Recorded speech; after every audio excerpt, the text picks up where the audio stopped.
I'm Natalia Loback, and this is Change Course.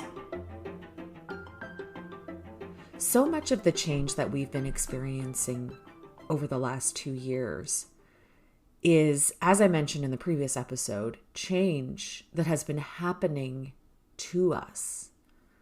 We haven't been in control of what's been happening during a global pandemic. And many of us have experienced loss as a part of this, loss to our expectations, way of life. Many of us have experienced personal loss as well. So when I started thinking about this, I was meditating on the important work of Elizabeth Kubler-Ross, which was then added to by David Kessler. And Elizabeth's initial work was on death and dying, the 5 stages of grief. Then David Kessler actually started working with Elizabeth and added the 6th stage, which is finding meaning. If you want to hear more about all of this work, which is really, really interesting, there's a recent interview on Brene Brown's podcast, Unlocking Us, in March of 2020, where she and David actually talk through the 6th stage, which is finding meaning, of course. And I'm also going to link the 3 key works, the 3 key books that I'm referring to. So On Death and Dying by Elizabeth Kubler-Ross, which is the original, On Grief and Grieving, which is the next, meditation on this work, which has been added to by David Kessler. And then David Kessler's own work on finding meaning, the 6th stage of grief. So you can then delve into these in more detail as you wish. So what is really interesting about this work is that most people, when they encounter this as part of change work, think that the 5 stages or the 6 stages of loss and grief are things that you move through in succession. So you start with denial, you move to anger, you move to bargaining, then depression, which is the lowest point, then acceptance, and then finding meaning. So when, we talk about finding meaning, that is really the end stage. But the other 5, what's really interesting, and I think what a lot of work doesn't address, is that you can actually work through or land in any of those phases at any time after you experience a loss. When we're looking at the situation that we've been through in the last 2 years, we've all experienced loss. And what's really interesting is that now we have our own understanding and our own experience that we can apply to this. So as we went through various stages of the pandemic, we all experienced denial at different points, bargaining many times, depression, anger, and sometimes acceptance. But what was really interesting, and I think from my own personal experience, was sometimes I experienced 2 of these things at the same time, or several of them at the same time, but I also went back and forth as circumstances changed. So because we're still in this experience and because there really hasn't been an end to the experience yet, we're still finding our way through these muddy waters, through all of these different places. And so what's been really interesting as I reflect on this and apply it to the work that I do in change is I think about an experience that I had when I did a restructuring. So this was where the entire structure of an organization changed. Everyone went home on, let's just say, Tuesday night. They came back into work on Wednesday morning, and the entire structure of the organization had changed. Their job was different. Their roles were different, titles, their team, what the organization was doing. It was a huge course change for the organization itself. And with that, all of the teams and all of the members of the teams had to align. And so when I came in, and my role in that work was to come in after and help the teams work through these 6 stages. And every team that I went to was in a different place. And often different members of the team were in different places.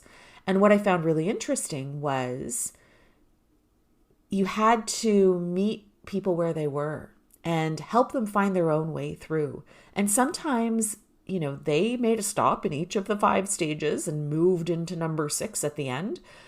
And in other cases, sometimes, depending on the nature of the change for them personally, they may have moved to acceptance. Maybe they were part of, some of the design as well, and they were able to move into acceptance and finding meaning and really saying to themselves, I see a future for myself here. I know how I can make an impact, and I know how I'm going to move forward. Others were very much shocked and feeling that loss on day 1. And so some of the things I heard, denial. This won't last. We're going to go back to the way it was. Don't worry. It's not going to be long. Anger. Why has this happened to me? This isn't going to work. I'm not going to do this. What are they thinking? In reference to leadership. Bargaining. Well, if I just do this for a while, then maybe I can find something else or move somewhere else that's going to be more impactful for me. Or, this has made my decision. I'm going to stay here and I'm going to start looking for another job. Others were just devastated. So you would see depression. I mean, depression might not be the right word to use, given our new collective understanding of mental health and what that means. But, there was a certain despondency, a certain loss of hope, an emotion that went along with it, deep sadness. So how I saw that show up was just, how could this have happened? I've been here for 20 years and I can't believe that this is the result. Some moved on to acceptance. Those that had been advantaged by the change or experienced, some boost to their position, to their title, or were doing something that they had found meaning in before, and actually were continuing to do that. There were some cases of that. So acceptance, we saw that in, I'm really, I'm excited about this change and I want to move forward. And then finding meaning. Others already saying, I can see how this change connects to the overall vision and strategy and direction, this new direction of the organization. I understand how I can contribute to advancing our progress on this change of course. So when we reflect on our own personal experiences and then how that relates to leading change, our own personal experiences in the last 2 years, certainly for myself and how I've seen others work through it, is it can be a merry-go-round of all of these different emotions and stages. We can make stops in different places and we can go back and forth. And there isn't a clear path through the different stages. And we can find meaning at different points as well. And then if another change comes along, we're put back into that mire of various different emotions and responses to change.